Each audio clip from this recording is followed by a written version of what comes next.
Lena was staying at her uncle's old lake house while studying for exams. It was remote and peaceful until the drain started making noise. Every night around 2 a.m., she'd hear splashing beneath the bathroom floor. Like something was moving in the pipes. She asked her uncle. He looked uneasy. It's an old house, just water settling. The next night, she dropped a hair tie down the drain.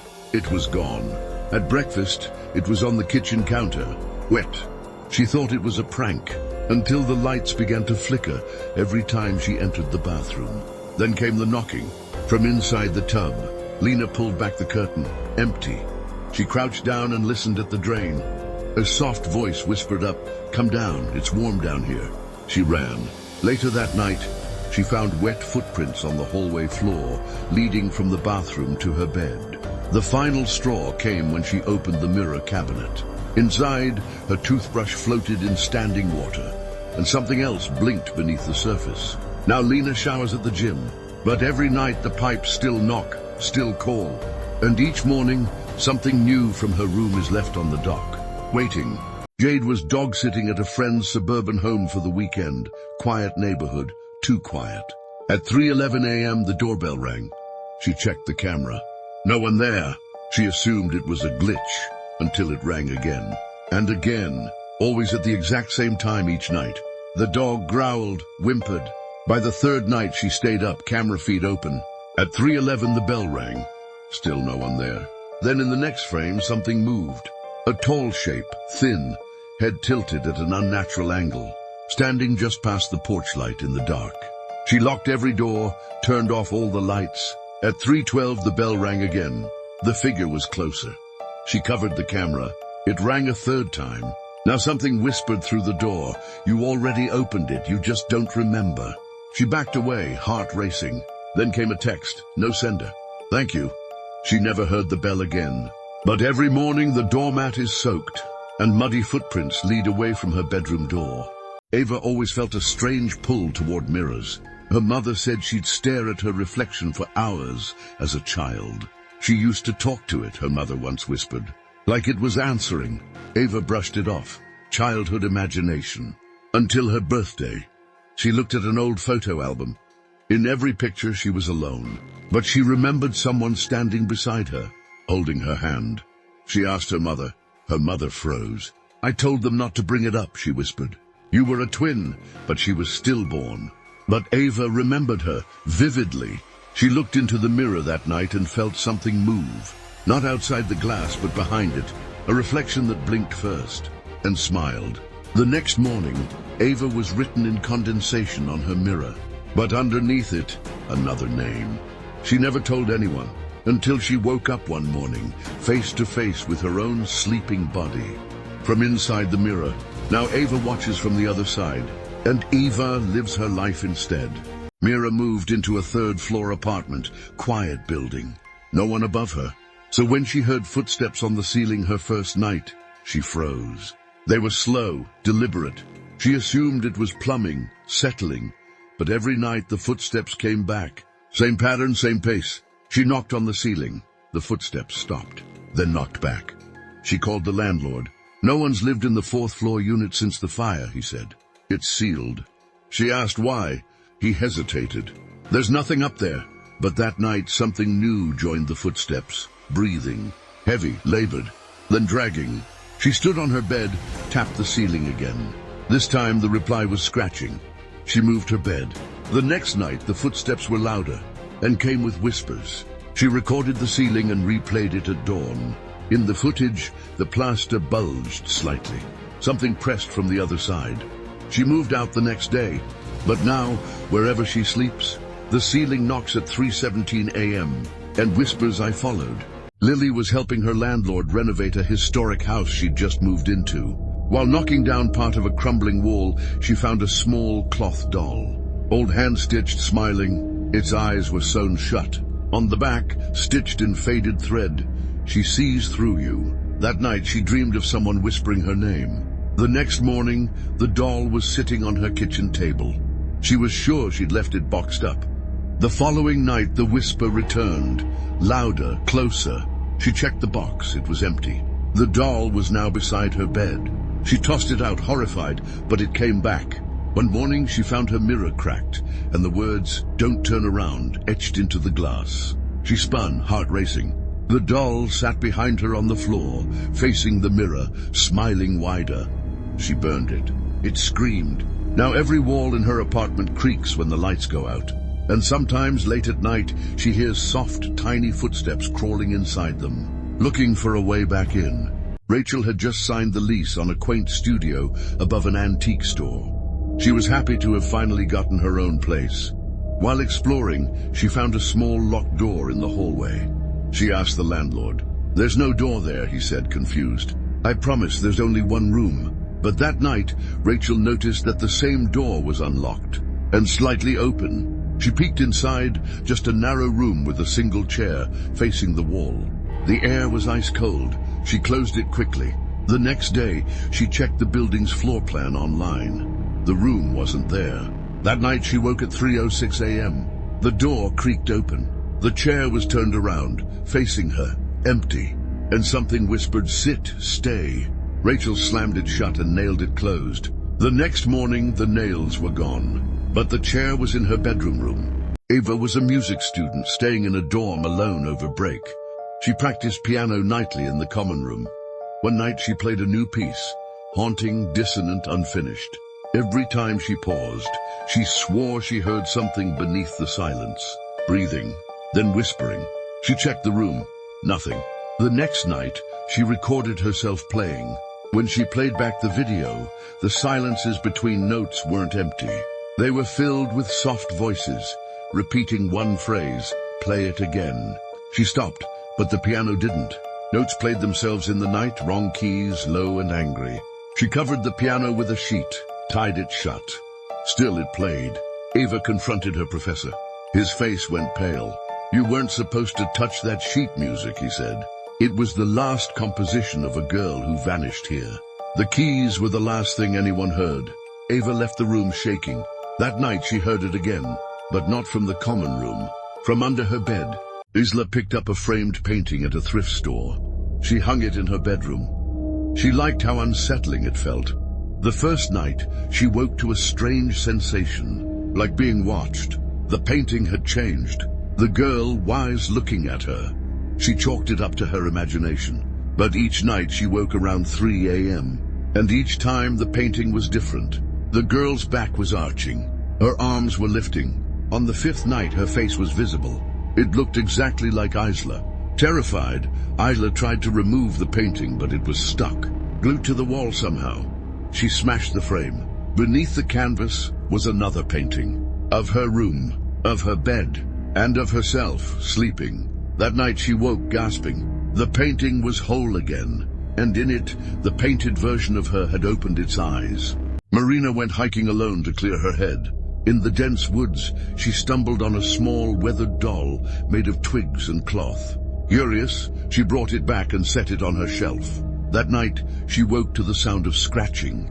The doll was on her floor, moved 2 feet from the shelf. She laughed it off until she noticed muddy prints on her windowsill and handprints on the inside. The second night, her door creaked open. The doll was sitting in her chair, facing her. She threw it out in the morning, burned it. But when she came home, it was back on the shelf. Slightly smiling, she called a local ranger, desperate. He went pale when she described it. "We found one just like it near a missing girl's campsite," he said. "Don't keep it, don't feed it your fear." That night, Marina locked herself in the bathroom. But something whispered from the drain, "I came when you called." Now she sleeps with the lights on, and every morning the doll's face has changed. More human, more like her. Nora, 20, moved into a student house with old bones and crooked hallways. Her room had only one door, but at night a second one appeared. No knob, no frame, just an outline on the far wall. She thought it was a dream at first, but she took a photo. It was there. Each night it returned, closer, more defined. By the 5th night it had a handle. Nora pressed her ear to it. Something on the other side whispered, "You forgot me." She backed away, terrified. She told her roommates, but when they looked, there was nothing. The next night the door opened, and inside she saw her own room, but darker, dustier, and someone sleeping in her bed. someone who looked exactly like her. She tried to close the door, but something held it open, breathing. Now she boards the wall each night, but the door still appears, still opens. And the version of her inside smiles a little more each time. Lily moved into a city building in New York. She was eager to get to know her neighbors. Sadly here, everyone kept to themselves. But on her 5th night, she heard knocking on the door. She peeked through the peephole. A little girl stood outside the unit, alone, pale, silent. And the door on apartment 4C was open. She asked the landlord the next day. No one's lived in 4C for 2 years, he said. Family moved out after their daughter disappeared. That night, she heard a soft voice humming through the wall. A lullaby. At midnight, a paper airplane slid under her door. It read, "Can I come play?" The next night, more notes came. Lily finally opened her door. The hallway was empty.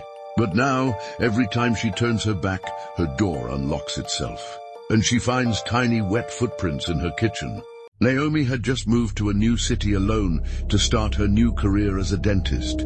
She moved into an old, beautiful villa in a nice street. She always had a vivid imagination, but lately it seemed to her that her shadow began moving before she did. At first, she saw shapes shift unnaturally in corners. Then they started responding. When she whispered to herself, they whispered back. She turned on every light. Still, her own shadow stretched too long, reached places her body never moved. She visited a doctor. No sleep issues, no mental illness. But when she described the whispers, the doctors went still. I heard them too, she said, before I lost mine. Naomi didn't understand until she stopped seeing her shadow. It was gone, but now it lived separately. It watched from walls, moved when she didn't. Sometimes it stood behind her in mirrors, reaching toward her. Then one night it spoke aloud. "Your body fits better than mine ever did." The next morning, when looking in the mirror, Naomi's reflection smiled when she didn't. Tara lived in a basement apartment where every sound echoed. She got used to the creaks and groans until she heard something whisper her name through the vent. Tara. She assumed it was the upstairs neighbors, but when she asked them, they looked confused. "We don't have vents that connect," they said. The whispering continued, more insistent. She pressed her ear to the grate. "I'm cold down here, don't you remember me?" She tried ignoring it, until one night the whisper laughed, and something moved inside. She unscrewed the vent cover and shined her flashlight in. There was something etched inside the metal, over and over. "I'm still here." The next day, she blocked the vent, taped it shut. That night, the voice came from her closet. "Fine, I'll come to you," the voice said. She moved out the next day, but the new apartment, it has vents too. And last night a whisper, "You can't run from the me." June lived far from home and hadn't celebrated her birthday in years. So when she found a card on her doorstep that morning, she assumed it was a sweet mistake. No return address, handwritten, "Happy birthday, June, I never forgot." Inside was a photo, her as a baby, held by someone whose face was scribbled out. Her parents never took that photo. That night, a second card slipped under the door. "We miss you down here." She called her mom. Her voice went quiet. "We don't talk about that," she whispered. "You weren't supposed to get those." June didn't sleep. At 2 a.m. her lights flickered. On her table was a cake, burnt melting, and another card. "Time to come back." The walls pulsed. She opened her closet. A staircase descended where no staircase had ever been. Now every year on June 12th, someone else receives a card, and one more person goes missing. Vera, 20, walked the same route to class every day, tree-lined, quiet, familiar. Until one morning, there was a house she'd never seen before. A Victorian mansion, shuttered windows, leaning slightly. She asked her neighbor about it. He frowned. "What house?" She laughed it off but took a picture. It didn't show in the photo. Each day the house looked newer, the paint freshened, the door opened wider. She stopped walking that way. But one night she dreamt of the house, of herself stepping inside. The next morning mud was on her shoes. She checked her GPS history. It showed her there for 43 minutes. She returned, heart racing. The house stood still. The front door swung open as she approached. Inside, her phone buzzed, a message from her own number. "I'm still inside, don't leave me again." She ran. The house is gone now. The lot is empty. But she still receives texts from herself, from someone screaming for help. Nina, a college student majoring in history, lived a quiet life. She was a straight-A student with good studying routines. She used an old TV as white noise when she studied. No cable, just static. One night, while pulling an all-nighter, she noticed something strange. In the static, she saw a face, flickering, barely visible, but watching. She blinked, it was gone. The next night, the face was clearer. Nina shut the TV off, but it turned back on. She unplugged it. It stayed on. Now the woman in the static was mouthing something. She turned up the volume, only screeching static. But under it, a whisper. "Why won't you let me in?" Nina grabbed a hammer and smashed the screen. Silence. Then her phone buzzed. A new video had uploaded to her channel. She didn't film it. It was a static screen. And the woman from the TV, now standing behind her, staring into the lens. May moved into an attic room above an old farmhouse. Her first night, she woke to a crunch beneath her bed. She checked, just an old floorboard. The next morning, she found a small white object in the crack. A tooth, human small. Disturbed, she called the landlord. He chuckled, "Place has history, don't let it get to you." The next night, more crunching. When she looked under the bed, 10 more teeth, arranged in a circle. She swept them up and locked them in a drawer. But each morning they reappeared, fresh ones, some cracked, some still red. By the end of the week, she couldn't walk barefoot. Crunch. She lifted a floorboard and nearly screamed. Beneath it, hundreds of teeth, old new baby teeth, molars sharpened, and something was breathing under them, something shifting. That night she awoke to a whisper, "Just one of yours, please." She moved out the next day, but last night she found a tooth on her pillow. It wasn't hers. Yet Casey was volunteering at her old high school during summer break. One evening, she stayed late to help clean up after a game. The field was empty, sun setting, quiet. She walked past the bleachers and froze. Someone was whispering from underneath. She knelt down and saw a girl sitting in the shadows. "Are you okay?" Casey asked. The girl didn't respond, just stared. Casey went to get help, but when she turned back, the girl was gone. Later that night, Casey dreamt of her. Same girl, same blank stare, but now she was crawling across the floor toward her. When she woke up, her shoes were muddy.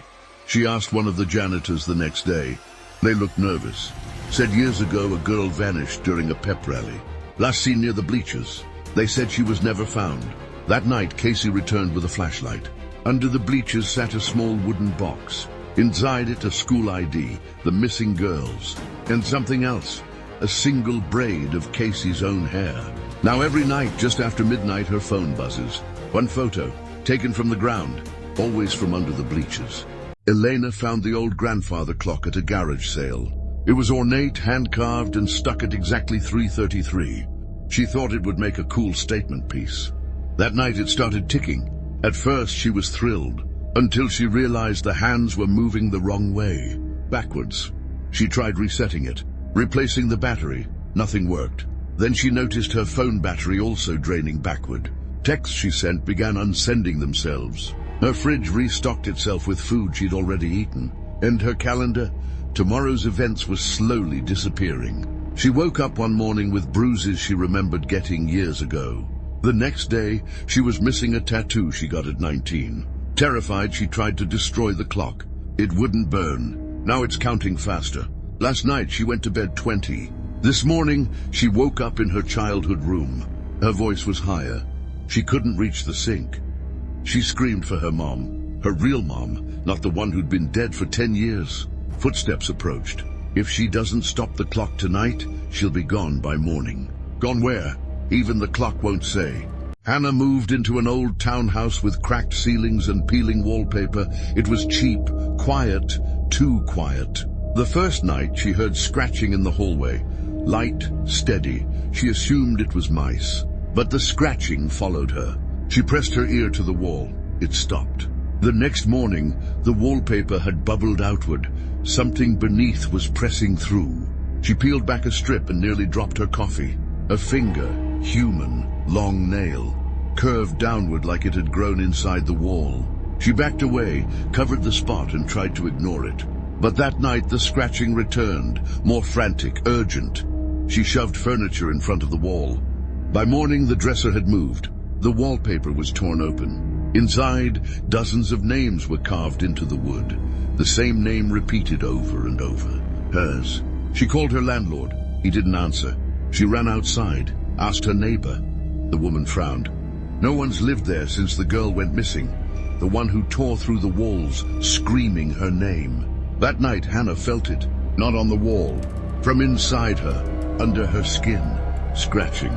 Ember took a selfie in the park. Just her, smiling in front of an old dry fountain. A peaceful moment. Later, she noticed something odd. Her eyes in the photo were looking to the side. Not into the camera, just slightly off. She thought maybe her focus had shifted. She took another one. This time her head was straight, but her eyes were tilted further, to the left. Then upward. In the next photo, she wasn't smiling. She wasn't even looking at the camera. She was staring behind her. Ember deleted them, convinced her phone was glitching. That night, she woke to the sound of paper fluttering in her apartment. All over her floor were printed versions of the selfies. Every photo now showed her face turned more and more towards something just out of frame. In the final one, her mouth was open. She was screaming, and there was a shadow behind her, tall, faceless, reaching. Ember tried to destroy the prints, but new ones appeared the next morning. Now every mirror in her apartment is just a little delayed. Her reflection still moves when she stops. And in the next photo she finds, she's no longer alone. Jess moved into a cheap studio apartment downtown. Quiet, no furniture, bare walls. Inside her closet, scribbled in black marker, 48. She figured it was some old tenant's leftover graffiti. But the next morning it said, 47. She wiped it off, scrubbed the door. The number came back. Then came the small things. At 42, her bathroom mirror cracked. By 36, her cat hissed at empty corners. At 29, her neighbors stopped speaking to her. One moved out without a word. At 18, she woke up with a bloody nose and someone else's voice whispering her name. When the number reached 10, she called the landlord. He sounded terrified. He told her someone else once lived in that unit. The numbers were counting down to the night she vanished. Jess stayed awake when it reached 1. She watched the closet all night. At 0, the door creaked open by itself. Inside, carved into the wall, was her name. And beneath it, restart. Now the number says 48 again, but Jess doesn't remember writing it. And every day, something inside her feels just a little more missing. Lena was house-sitting for a family she barely knew. It was a quiet estate in the countryside, surrounded by empty fields. Her bedroom had a tall window that faced nothing. No trees, no stars, just pitch black even in daylight. She thought it was some kind of trick window, a shuttered pane. But at night, she saw movement in the darkness, like ripples or breathing. She tried not to look, covered it with a blanket. Still, every morning it was uncovered. One night something tapped the glass, gently, deliberate. Then she had the dream, floating in blackness, weightless, eyes watching from every direction, something brushing her skin. She woke up gasping, cold, and the window was wide open. There were footprints on her carpet, wet, bare. She checked outside. No ledge, no ladder, no way up. She locked the window, nailed it shut.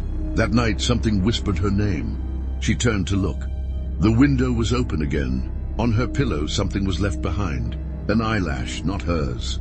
Clara noticed something strange during her walk home. A woman waved at her from across the street and called out, "Elise." Clara ignored her. Must have been a mistake. But the next day, it happened again. A shop clerk smiled and said, "Welcome back, Elise." Clara corrected them, laughing it off. But people kept doing it. Even her best friend slipped once. It wasn't her name. Then came the dreams. She stood in the middle of a field, someone behind her whispering, "You were Elise before." She woke up with mud on her shoes. Clara searched the name online. Elise Bennett, a girl who disappeared 5 years ago. Her photo was grainy. Still, something about the eyes looked familiar. Clara looked at her reflection. At her old yearbook, her ID, her features had changed. By the end of the week, her signature looked different. Her voice sounded off. Her parents didn't recognize her anymore. Now when she answers the phone, the voice says, "You came back to me, Elise." Clara doesn't sleep anymore. And when she walks by mirrors, she hears footsteps, but they never match hers. Emily moved into an old house with a large mirror at the end of the hallway. The landlord mentioned casually, "No one ever removes that mirror," he said, but didn't explain why. From her first night, Emily felt watched. She'd glance up and catch reflections moving at the mirror's edge. But when she looked directly, it was always still. One evening, she clearly saw her reflection blink, even though she hadn't. Heart-pounding, she approached the mirror and touched it. The surface rippled slightly beneath her fingers. She stepped back horrified and covered it with a blanket. The next morning, the blanket lay crumpled on the floor.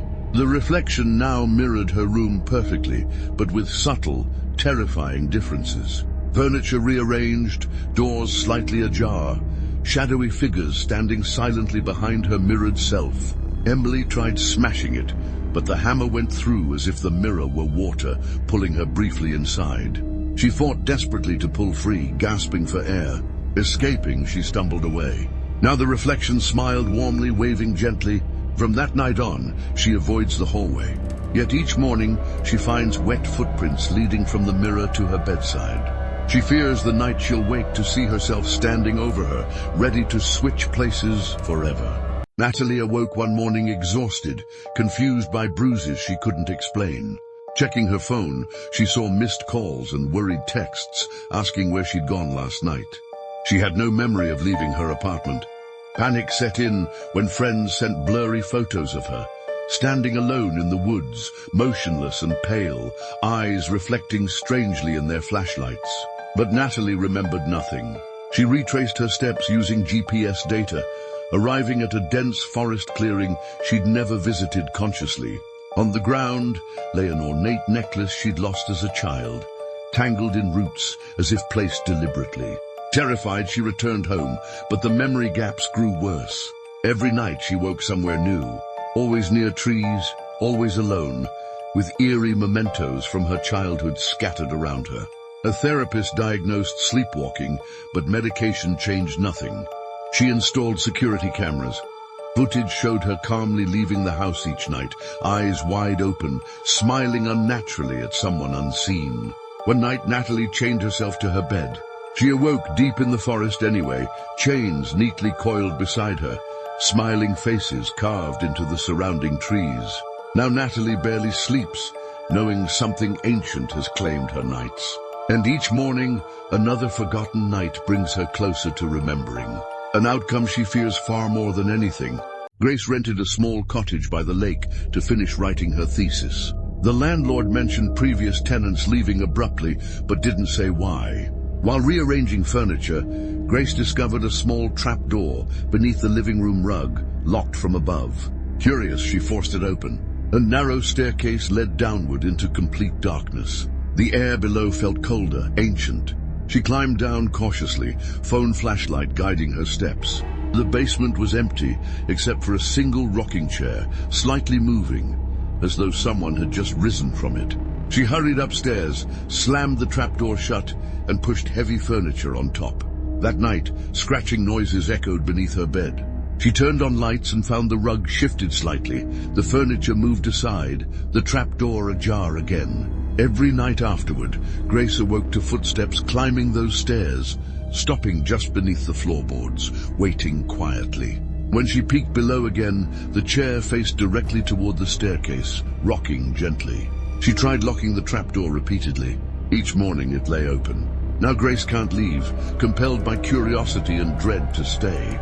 She knows eventually the chair will stop rocking, footsteps will reach the top, and whoever or whatever waits patiently below will finally emerge to claim her. Madison babysat overnight for her cousin's infant in a large, isolated house. With the baby asleep upstairs, she settled in downstairs, baby monitor beside her. Around midnight, static crackled loudly through the speaker. Madison adjusted it, hearing soft whispers. Assuming interference, she leaned closer and then heard a clear voice gently singing a lullaby. Her heart raced. The house had no other visitors. She rushed upstairs, finding the baby sound asleep, the room empty. Returning downstairs, the whispers intensified. "She looks just like you," one voice murmured lovingly. Frozen in fear, Madison watched the monitor screen shift, showing the nursery, but from an impossible angle, from inside the crib, gazing upward at someone leaning over. She sprinted back upstairs. The room was empty, the crib undisturbed. Back downstairs, Madison unplugged the monitor, but whispers filled the air anyway, coming directly behind her. She should stay with us. She turned slowly. In the window reflection stood a figure, pale, silent, watching. She blinked. They vanished.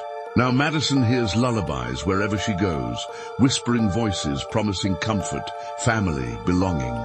Every reflective surface reveals shadowy figures patiently waiting, gently insisting she come home to them soon.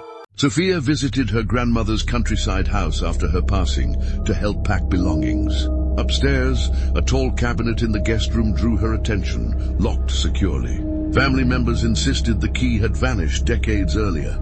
Curiosity got the better of her. She found tools and forced it open, revealing empty shelves except for a faded photograph of herself as a child, standing by that very cabinet. Bewildered, Sophia stepped back, noticing faint pencil markings inside the door. Dozens of dates, each marked, "She came again." The last date matched yesterday. That night, footsteps echoed down the hall, stopping by her room. Terrified, Sophia opened the door to find the cabinet now directly outside, door ajar.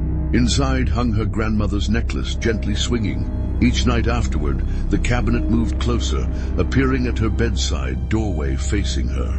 Filled with more photographs, each showing Sophia at increasingly recent ages, always staring directly at the camera, expression blank. Finally, desperate to escape, Sophia burned the cabinet in the yard. As flames engulfed it, a chilling whisper brushed her ear. "You're already inside." Now Sophia avoids mirrors, fearing each reflection will show her trapped behind glass doors, silently pleading as the cabinet waits patiently to claim her forever. Anna was known for her meticulous nature and striking green eyes that seemed to catch everyone's attention. She lived by the lake, finding peace in its quiet isolation. One morning, she spotted something glinting beneath the water, an antique necklace with a sapphire pendant. Once around her neck, Anna immediately felt different, colder somehow. Soon after, dreams began haunting her nights, vivid visions of a woman standing waist-deep in the lake, beckoning silently. Anna's friends noticed her withdrawing, eyes losing their usual brightness. Yet she felt compelled each day to visit the water's edge, necklace gently pulling her closer. One evening, while staring into the lake's reflection, Anna saw not her own face, but the woman from her dreams, pale and smiling softly, sapphire necklace shimmering beneath dark water. Panicking, Anna tried removing the necklace, but it tightened painfully. Each attempt drove her deeper toward the water. Her reflection whispered, "I've waited so long for you." That night, villagers found only footprints leading into the lake, disappearing at the waterline. Years later, another girl found a beautiful necklace by the shore, unaware that beneath the calm lake, Anna watched, trapped forever, waiting patiently to trade places. Lily, 20, was shy yet fiercely artistic, her quiet demeanor contrasting sharply with her vibrant, fiery hair.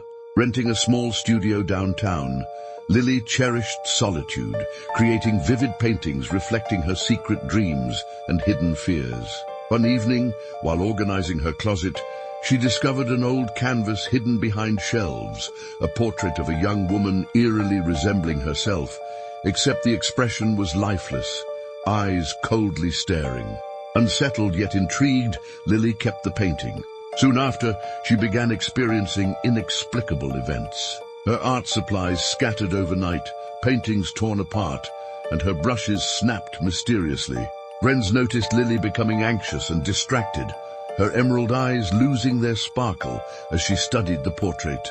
She swore the image subtly changed, eyes shifting direction, mouth hinting at a smile.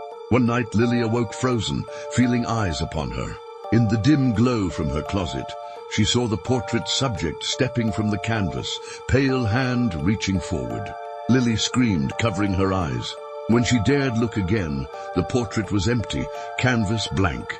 Now Lily's vibrant paintings have become dark, lifeless portraits, always of herself, always watching. Each evening, she hears whispers from her closet, beckoning her closer. softly reminding her that she too will someday step into a canvas and silently wait for another curious artist to uncover her portrait.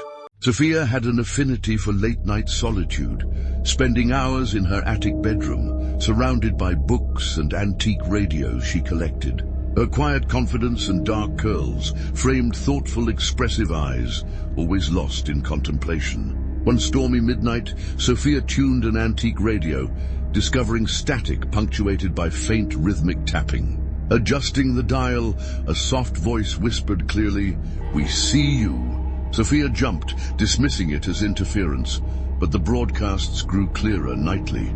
Each midnight, the voices gently narrated details of her life, things no one else could know, her hidden fears, forgotten dreams, even secrets buried deep in childhood memories.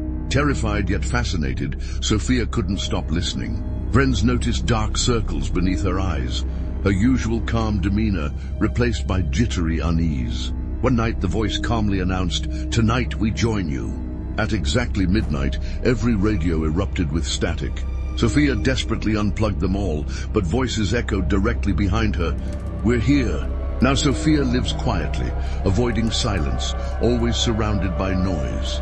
Yet whenever midnight arrives, no matter where she hides, she hears gentle tapping, whispers softly detailing every hidden thought, each memory meticulously narrated. As she desperately waits for the night those whispers finally guide her away, into static, into silence, forever. Chloe moved to a remote village for tranquility, her gentle demeanor and vivid blue eyes quickly endearing her to neighbors. She rented a cozy cabin beside thick woods, eager to start fresh after a difficult year. Her peace shattered one evening when she glanced at her window, seeing a pale, expressionless face pressed against the glass, watching silently. Chloe screamed, but when she looked again, nothing remained. Neighbors assured her no one else lived nearby, yet nightly the face reappeared, becoming clearer each time. Chloe's fear grew palpable, her bright eyes darkening with exhaustion. Soon the figure began softly tapping, mouth moving wordlessly. Despite installing heavy curtains, Chloe always awoke to find them drawn open, the face staring patiently. One stormy night, unable to bear it any longer, Chloe confronted the window. The figure smiled slowly, its voice barely audible through the glass. "Invite me in." Suddenly the window shattered inward, yet no one stood outside. Shaking, Chloe boarded the window, feeling briefly relieved. But now, mirrors reflect not her own face, but the figures patiently smiling back. Chloe feels watched constantly, hearing gentle knocks each night from inside her home, waiting desperately for the day she turns and meets those cold eyes once more, finally letting the silent watcher into her life forever. Isabel moved to a city apartment to pursue journalism, her quick wit and keen observational skills evident in sharp, curious brown eyes, always scanning for details others overlooked. One afternoon, while unpacking, she discovered a worn leather journal hidden beneath a loose floorboard.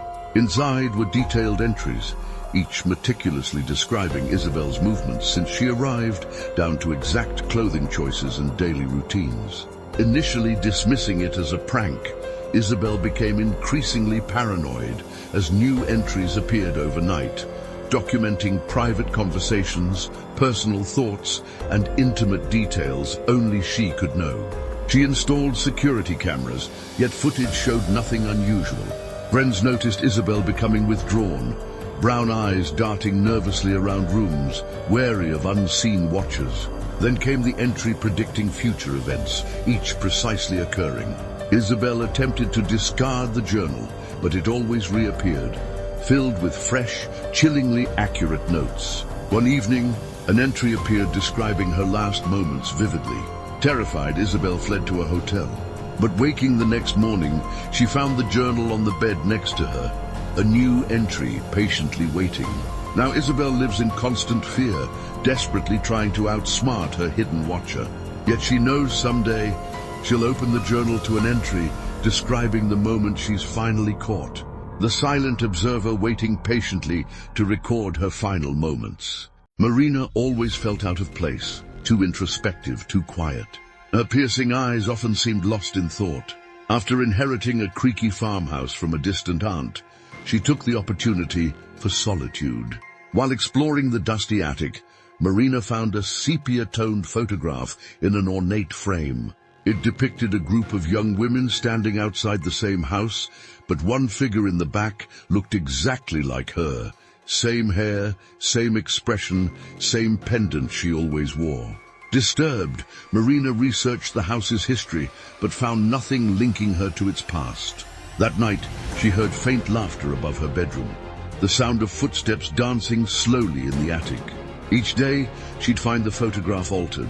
First, her doppelganger moved to the front of the group. Then the background changed to match the season outside. Then her eyes in the photo began looking directly at her. She tried burning the photo. It returned intact on her dresser the next morning. Now Marina avoids mirrors. Her reflection sometimes lingers behind. And in the attic, the laughter grows louder. Each morning, another woman disappears from the photograph, until only two remain, Marina and the version of herself smiling quietly in a photo that refuses to let her go. Jenna had a comforting ritual, lavender tea before bed, just like her late mother used to make. Her apartment was quiet, organized, and filled with the scent of dried flowers she kept in jars. One night, as she brewed her tea, she noticed a stronger scent of lavender, fresher, sharper, as though someone had crushed the flowers seconds before. She shrugged it off. But each night after, the scent intensified. Soon the air became thick with it, almost choking. Her plants began wilting, yet the smell remained overpowering. When Jenna searched for its source, she discovered fresh lavender bunches tied beneath her bed, in her closet behind picture frames. Terrified, she removed them all. The next night, someone left a steaming cup of lavender tea on her nightstand. Jenna hadn't made it. Panicking, she called her sister, who reminded her that their mother used to say, "When the lavender's strongest, I'll be nearby." That night, Jenna dreamt of her mother, face wrong somehow. Eyes dull and staring, lips moving without sound. The tea sat untouched. Now every night the cup returns, hotter than before, and the air suffocating with floral sweetness. Jenna knows something is trying to comfort her, or consume her, maybe both. Leah had a sharp sense of style and a sarcastic streak that kept her friends laughing. She'd just moved into a sleek, high-rise apartment, all glass and mirrors, her favorite aesthetic. But days after moving in, Leah noticed her reflection lagged just a beat behind her movements. At first she blamed stress, lack of sleep. But soon the delay grew, fractional but unmistakable. She tested it, smiling quickly, waving erratically. The reflection caught up eventually. Then it started doing things she didn't, smiling when she frowned, turning to look behind her when she didn't move, holding eye contact too long. One morning, Leah awoke to find all her mirrors turned toward her bed. She hadn't done it, no one else had keys. She covered them. The next day, the covers lay on the floor. On her bathroom mirror, written in steam, "Let me in." Leah began avoiding mirrors, but their presence became oppressive. Because sometimes it's not you looking back. Talia had always been drawn to abandoned places. Her friends called her reckless, but she called it curiosity. One weekend, she found a house deep in the woods, half swallowed by vines and silence. It wasn't on any map. The inside was oddly clean, no dust, fresh flowers on the table, a fire crackling warmly. Talia, unnerved but fascinated, took pictures and returned home. But when she showed the photos to her friends, the house wasn't there. Just empty woods. Determined, Talia returned, but the forest path twisted unnaturally. When she finally arrived, the house stood waiting. Only this time the door was open. Inside, everything was as before, except a framed photo now hung above the fireplace. It showed Talia smiling, seated at the dining table. She turned to run, but the forest was gone. The windows showed nothing but darkness, an endless void where trees once stood. Now sometimes hikers pass through that part of the forest and swear they hear a woman calling faintly from behind the trees. They say a house appears sometimes, just for a moment before vanishing again, waiting for someone else curious enough to step inside. Riley was a music student with perfect pitch and a room full of vintage records. She'd moved into an old apartment known for its charm, but she welcomed the creaks and echoes until she heard the music. A soft melody played from inside the walls, delicate piano drifting between her classes beneath conversations. It wasn't any tune she recognized, and it was beautiful at first. Then the melody began playing at odd hours, 3:14 a.m. precisely. Always the same melancholic refrain. She recorded it, played it backwards, slowed it down. In reverse, it whispered her name. Riley begged the landlord to inspect the walls. He refused, claiming no tenants had lived there in decades. Confused, she checked the building records. Her apartment hadn't been listed as occupied in over 12 years. One night, she awoke to piano keys pressing behind her bedroom wall. She placed her hand against it. Something pressed back, cold, rhythmic, like fingers playing from the other side. The melody shifted to something darker. The final note always stopped at her door. Now Riley never sleeps through the night. The music plays louder each time, and she knows that someday soon, the final chord will come from inside her room. Lena had just turned 11. Her mom was running late from work, so she spent the afternoon decorating the kitchen with balloons and drawing on her cake with frosting pens. As the sun dipped behind the trees, she lit a single candle and sat at the table. "Happy birthday to me," she sang quietly. Then from behind her, another voice joined in. Deep, familiar, but wrong. She turned, expecting her mom. No one. She ran to the door, still locked. The windows closed. The house silent. She rushed back to the kitchen. The candle was out. On the table was a note she hadn't seen before. It read, "I remember your 4th birthday. You didn't see me then either." Lena dropped the note. Her hand was trembling. The back door creaked. And this time, the voice whispered in her ear, "Make a wish." Max always kicked his blanket off in his sleep. That's what he told himself. But lately, he kept waking up freezing, the blanket pulled all the way across the room. One night he woke up just as it happened. The blanket was sliding off, slowly, like something was pulling it. He sat up and tugged it back. It didn't move. It was caught. He pulled harder. It came loose with a squelching sound. He turned on his phone light. Something was holding onto the blanket. A pale hand, damp and bruised, retreating under his bed. Max jumped up and ran to the hallway, calling for his parents. They found nothing under the bed, except dirty handprints and a loose floorboard. And when they pulled on the floorboards, there was a trapdoor and a narrow tunnel underneath. When you hear 3 knocks and 1 ring, you're supposed to answer. It's called the doorbell game. And if you don't, the watcher marks your house. Nina thought it was just an urban legend, until it happened. 3 knocks. Pause. Then the doorbell. She rolled her eyes, laughed, and ignored it. The next morning, her door was open. There was no sign of forced entry, but muddy prints led from the porch, down the hall, right up to her bedroom. Nothing was missing, except the drawing she'd made as a child, one of a man with hollow eyes. In its place, a new one, same figure, but this time he was standing at her door. The title, scribbled in red crayon, "Thanks for letting me in." Emma's dad died 3 weeks ago. Car crash, sudden, brutal, no goodbye. But one night, as she walked home from work, her phone buzzed. One new voicemail. From Dad. She froze on the sidewalk. Her hands trembled as she hit play. Crackling static, then his voice. "Emma, it's cold here, don't come."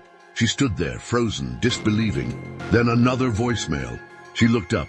Her apartment door was open. Inside, a man stood in the dark, smiling, still, waiting. Her phone rang again. Unknown number. She didn't answer. But the voice whispered from inside the apartment. Too late. It was a stormy night, and the wind howled like a lost soul. Sarah, alone in her old house, felt a chill run down her spine. She heard whispers, faint but unmistakable, echoing through the halls. Curiosity pushed her to investigate, despite her pounding heart. As she stepped inside, the air grew thick, almost suffocating. Suddenly, the whispers grew louder, forming words she couldn't comprehend.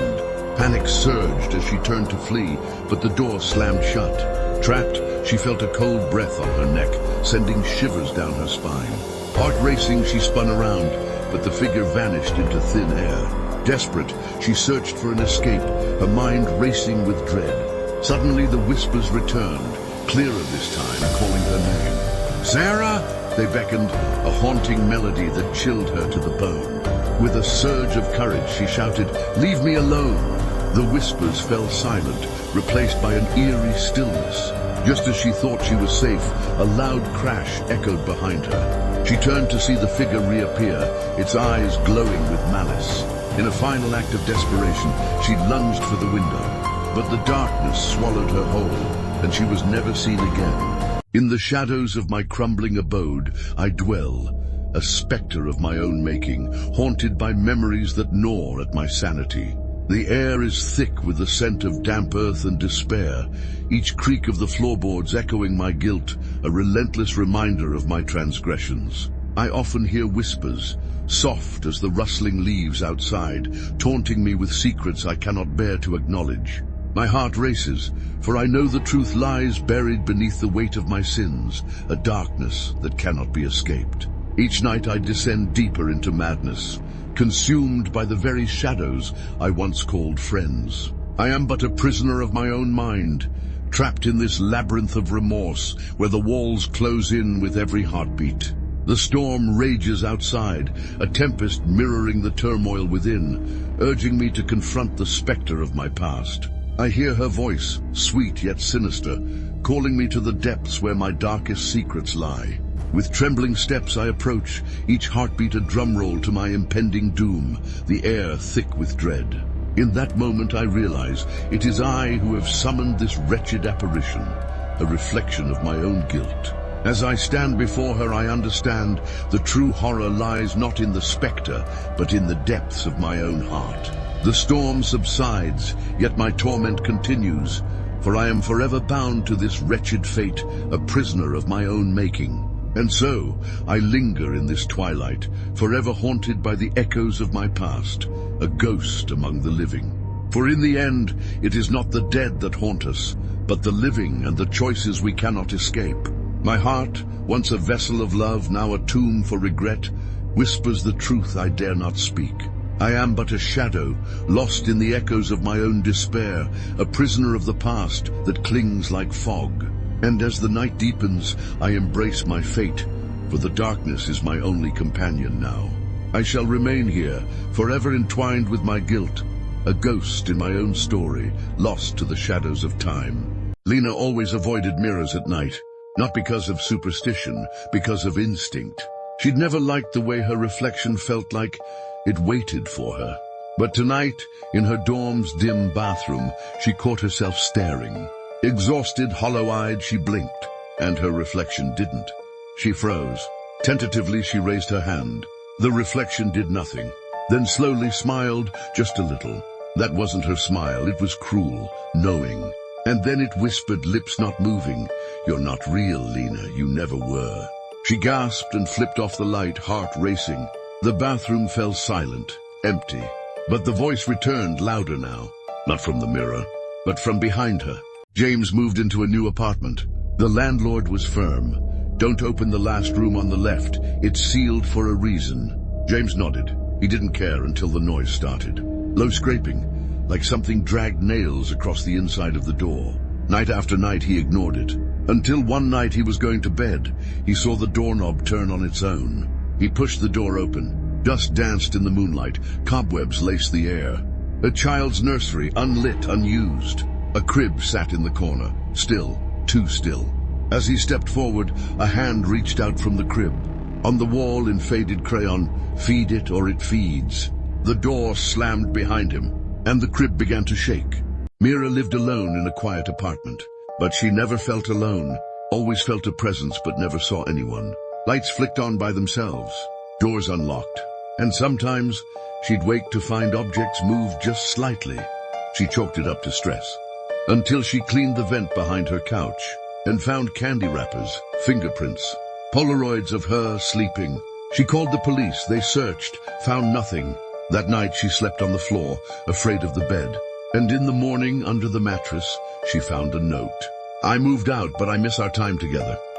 She hasn't slept properly since. And now the lights don't flicker anymore. They pulse, like someone's watching. Ellie wasn't easily frightened. New mom, alone with her baby, she got used to late nights. Strange noises. She was tired but managed. One night the baby monitor buzzed, loud, sharp static. Then a whisper, "Don't let it see me." Her heart stopped. She ran to the nursery. The baby was crying, alone, room empty.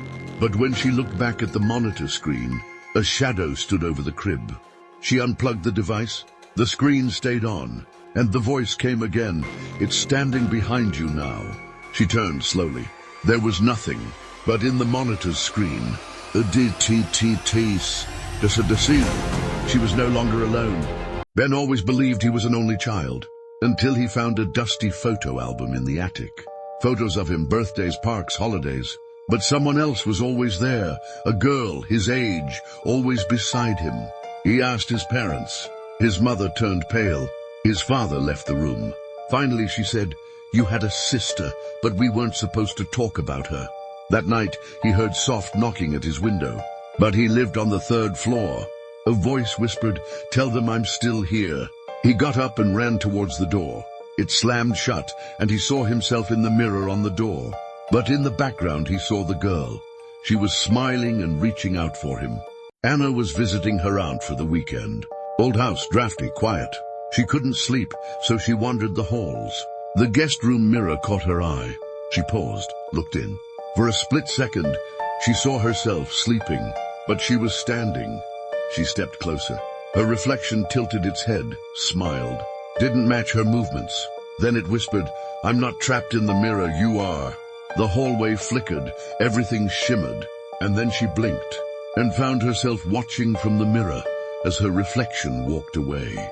Eli was 10 years old and lived in an old house in a quiet neighborhood. It started slowly.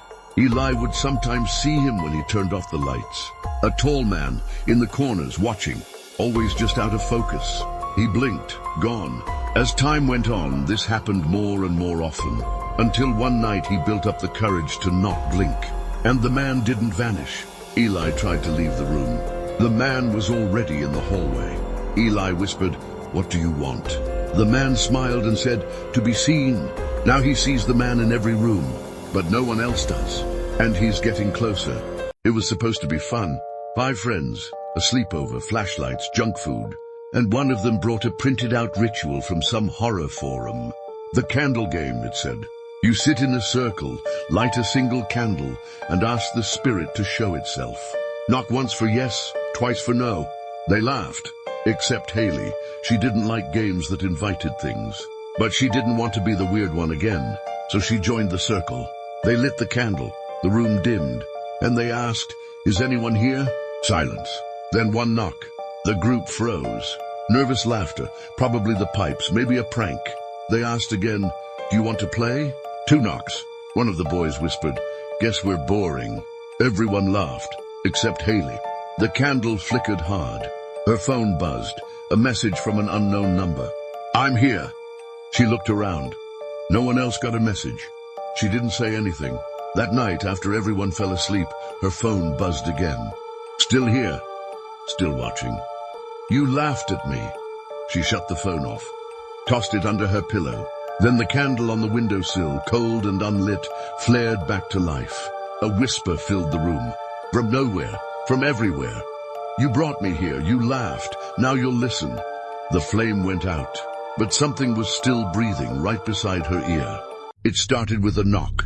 3 knocks. At exactly 3:17 a.m. Ava lived alone, no pets, no roommates.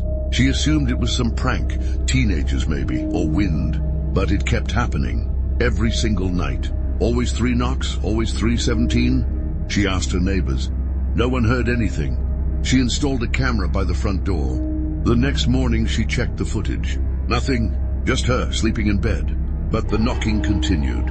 And soon, she started waking up in different positions. Sitting upright, standing near the door. She never remembered moving. Then one morning, she watched the latest footage. At 3:17 she got out of bed, walked calmly to the door, smiling. She opened it and stood there motionless as if waiting for something. Then she stepped outside. But Ava swore she never left her bed that night. She paused the video. There in the doorway, just behind her smiling self, was a shadow, tall, still. No features, no face. She blinked. And in that moment, the door behind her creaked. Not on the footage, in real time. She turned. The door was open, and there she stood, herself smiling eerily, but not really her, something wearing her face. The footage was gone, her phone reset, and now at 3:17 a.m., Ava doesn't sleep anymore. She watches the door every night and wonders when it'll knock again, or worse, when it won't. Emily found the old radio tucked deep in her grandmother's attic, beneath old quilts and dusty boxes. It was heavy, scratched, with a dial that barely moved. Something about it called to her. She cleaned it off and set it on her dresser. Plugged it in. Nothing happened. That night at exactly 2:04 a.m., it clicked on by itself. Static crackled, followed by soft jazz that didn't match any local station. A voice cut in between songs, muffled, raspy. It sounded familiar. She tried to turn it off, unplugged it. It kept playing. The next night, same time, it came on again. This time the voice said her name. "Emily, you left me." Her heart raced. That voice, it sounded like the grandfather she'd never met. Night after night it got clearer, until one night it whispered, "Come up to the attic, I have something to show you." Unable to resist, she climbed the stairs. The light bulb flickered. The attic was cold, still. The radio was there, but it was already playing. From behind her a voice, his voice, spoke again. "There you are." She turned, and in the dim, static-filled attic, someone stepped forward. She never came back down. Tyler's dog wouldn't enter his bedroom. It would stop at the threshold and growl, low and steady, staring at the floorboards. Tyler figured it was a scent. A dead mouse, maybe. The house was old. But one night, while reaching under the bed to grab a drop charger, his fingers brushed against something. Paper. He pulled it out. It was yellowed, torn, and written in messy, childlike handwriting, "Don't tell Mom I'm still down here." He stared at it for a long time. The handwriting was disturbingly familiar, like his own but smaller, younger. He showed it to his parents. They went silent. His mom began to cry. His father said, You had a brother, but he disappeared in that room." Tyler felt the floor grow colder beneath him. That night he lay awake, staring at the ceiling. Then he heard it, scratching, from beneath the bed, from beneath the floorboards. He pulled out his phone and slid it between the cracks with the flashlight on. He took a photo, and in the picture there were eyes, watching, a pale hand reaching toward the camera. He dropped the phone and backed away, and from under the bed a whisper, "Now you know, will you let me out?" Blair checked into a small roadside hotel late in the evening. The lobby was quiet, lit with old yellow bulbs. The clerk barely looked up as he slid her key across the desk. "4th floor, room 413. Claire hesitated. Most hotels skip rooms with the number 13, but she was tired. The hallway smelled musty. Her key jammed a little before unlocking. Inside, the room was cold, silent, stale. A single chair sat in the center of the room, turned to face the window. She moved it aside, dropped her bag, and fell asleep. At 2:47 a.m., she woke up to the sound of breathing. Slow, close. She sat up. The chair was turned again, facing the window. The curtains were open. Moonlight spilled in, though she remembered shutting them. The next night it happened again. She took a photo to document it, but when she checked it, the chair was empty, yes, but a shadow was in the reflection of the window. A figure sitting. Panicked, she packed to leave. On her way out, she found an old hotel guest book in the lobby. On the back page, someone had written, "Room 413 remembers who sits in the chair, don't sit first." Claire hadn't, but she'd taken the picture. Logan was helping his mother clean out the basement when he found their old photo albums. Birthdays, road trips, holidays, it all felt familiar, until it didn't. He noticed a man, in the background, always blurry, standing behind trees, reflected in windows, off to the side in crowds. Every time facing the camera, every time watching him. He brought it up to his mom. "Who is this?" he asked. She squinted. "There's no one there, honey." She turned the page. Logan didn't. He zoomed in. The man's eyes looked right at him, his face clearer in each picture. That night he dreamt of the man, closer now, grinning. When Logan woke up, there was a new photo on his nightstand, one he hadn't seen before. He was sitting at a park bench from last week, alone, smiling. But behind him, just over his shoulder, stood the man. hands on the bench, still blurry but unmistakably close. He looked toward his bedroom mirror. Nothing. Then he lifted his phone, flipped the camera to selfie mode, and the man was behind him, smiling. Sarah walked the same route home every night. Well-lit streets, familiar silence. It was routine until she started hearing it. Her name, soft, almost playful. Sarah. She'd spin around, no one there. She tried to laugh it off, but it kept happening, closer each time. One night she recorded herself walking, replayed the audio later. At the 2:12 mark, a whisper cut through, "Don't run, I already know the way." She didn't walk alone after that. But even together, the voice followed. It changed tone, cold, possessive. Then her phone buzzed. Message from unknown. "One of you has to go." They froze, looked around, empty street. Later that night, Sarah's roommate vanished from her bedroom. No sign of a break-in. Her phone was left behind. Sarah checked it, just one unread message. From Sarah's own number. "Thanks for choosing me." Now when Sarah walks home, she doesn't hear the voice anymore. She hears footsteps, mirroring hers, getting closer. And when she looks in the reflections of dark shop windows, she's not walking alone anymore. The cabin was supposed to be peaceful. No Wi-Fi, no neighbors, just trees. The first 2 days were perfect, until the second night. Out past the tree line, a light pulsed, soft, white, rhythmic. At first, they thought it was a drone or car headlights. But it hovered, too steady, too alive. Nikki went to check, said she'd be back in 5 minutes. She never returned. They searched until morning, nothing. The next night, the light returned, closer and blinking now like it was signaling.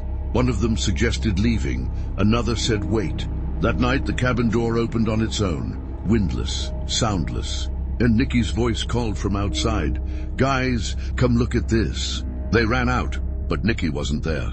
Just the light, hovering by the tree line, and shadows, too many for one person. They bolted back inside, locked everything.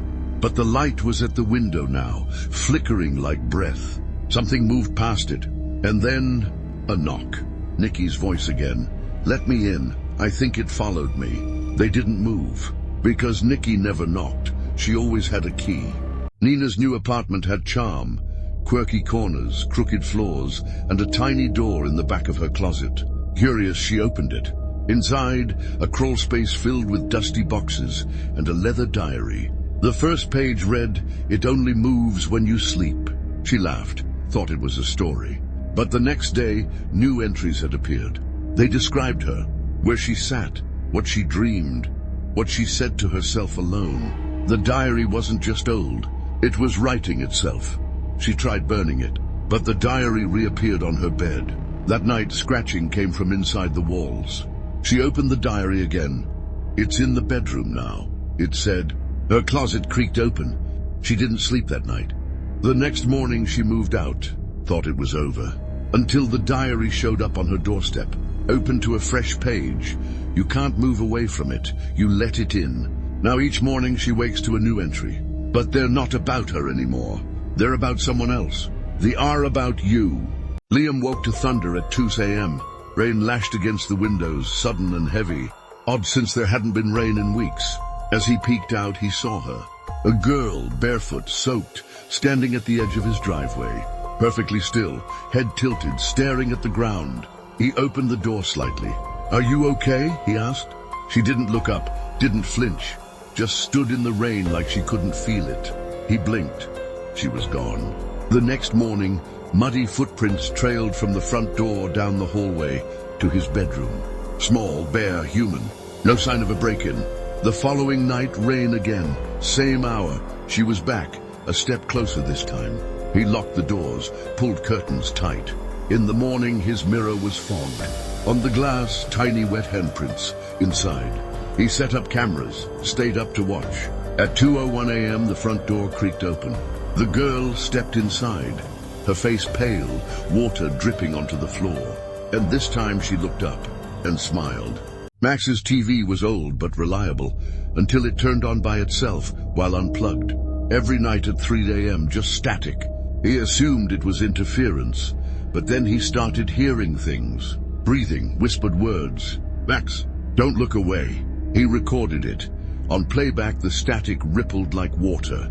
Then it formed a shape. a figure, standing in the corner of the room. He paused the video, turned to check. Nothing there. Next night he smashed the TV, disconnected everything, tossed it in the alley behind his house. Felt stupid, until his phone lit up. New video received, unknown sender. It was a recording of his room, filmed from inside. He was asleep, but someone stood over him, watching, breathing. Max sat frozen, watching the figure lean closer to the lens. Then complete darkness. Suddenly another message.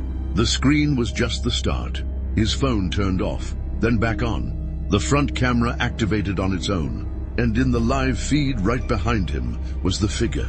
Only this time it wasn't static. It was real. Emma was 20 when she moved into a crumbling apartment on the edge of town. The rent was cheap and the place was quiet, almost too quiet. The first week, she started hearing faint whispers. At first, she thought it was from the neighbors, but the building was nearly empty. Every night the whispers returned. They were coming from behind the wall, right behind her bed. She pressed her ear against the peeling wallpaper. "Don't let them paint me away again," a voice whispered. Heart pounding, Emma peeled back the wallpaper. Beneath it were scratch marks, words, dozens of names, short phrases like prayers, and brown stains that had seeped into the plaster. She told the landlord. He dismissed it. "Old tenants get dramatic," he said. "We cover it up, that's all." That night the whispers grew louder. "They're coming again. Don't sleep, don't forget me." Smoke began curling out from a crack in the wall. But there was no fire, just the thick metallic scent of something long buried. The next morning, the entire wall had been painted over. Everything sealed, silenced, until Emma stepped out of the shower. Her mirror fogged, and in the condensation, a message slowly formed. I said, "Don't sleep." Sophia, 22, lived alone in a quiet rental near campus. It was old but peaceful, until her phone buzzed one night at 2:31 a.m. Voicemail from an unknown number. She played it. At first just static, then a voice. "Help me, it's dark down here." It sounded just like her. She stared at the basement door across the room. Still locked. The next day, another voicemail. Same number, the same voice, only this time crying. "They won't let me leave. I can hear you upstairs." She checked the call logs. The number didn't exist. She texted her best friend, panicked. But Sophia stayed. She had to know. That night she sat in silence, watching the basement door. It creaked open at 2:30 a.m. She called her own phone. The call went to voicemail. The message that played was her voice. But it said something new. "Sophia can't come to the phone right now. She's with us." The door swung wide. Cold air rushed up the stairs. Her phone buzzed again. New voicemail. Her voice whispered, "Don't listen to them. I'm still in here." Zara had just moved into an upstairs apartment above what used to be a daycare. It had been closed for years. The downstairs windows were boarded up, the inside gutted. The first night, she heard soft creaking from below. She assumed it was the building settling. The second night it returned, long, slow creaks, like something rocking. At exactly 2:03 a.m., then came the faintest sound of crying. A baby's cry, far away but unmistakable. Zara leaned down by the floor vent. The crying got louder, laughter followed. She called her landlord. He insisted the lower level had no power, no access. Just your imagination. The third night, the creaking didn't stop. It moved. In her living room sat a wooden crib, old faded paint, gently rocking on its own. She didn't own a crib. Beneath it, tiny, wet footprints leading to her bedroom. She followed them, heart racing. Her closet door was open. Inside, a second crib sat tucked behind her shoes. This one was full. Something inside was breathing. Tessa, 24, was an aspiring photographer. She especially loved taking self-portraits, close-ups of her eyes, in particular. One night, while editing her latest shots, she noticed something strange. In each photo, reflected in her pupil, was a face. Not hers. It was pale, smiling, staring back. She assumed it was a trick of the light, a blur. She retook the photos using different cameras. Still there. Each time the face got closer. She showed a friend, but he saw nothing. Later she printed one image and zoomed in with a magnifier. The face wasn't behind her. It was inside the reflection. Inside her. She ran to the mirror, staring into her eyes. She blinked. Her reflection didn't. It smiled. and whispered, "I like it in here." Tessa screamed and looked away. When she looked back, her reflection was normal again, until she raised her camera one last time, snapped a photo, and in the reflection, she wasn't the one holding the camera anymore.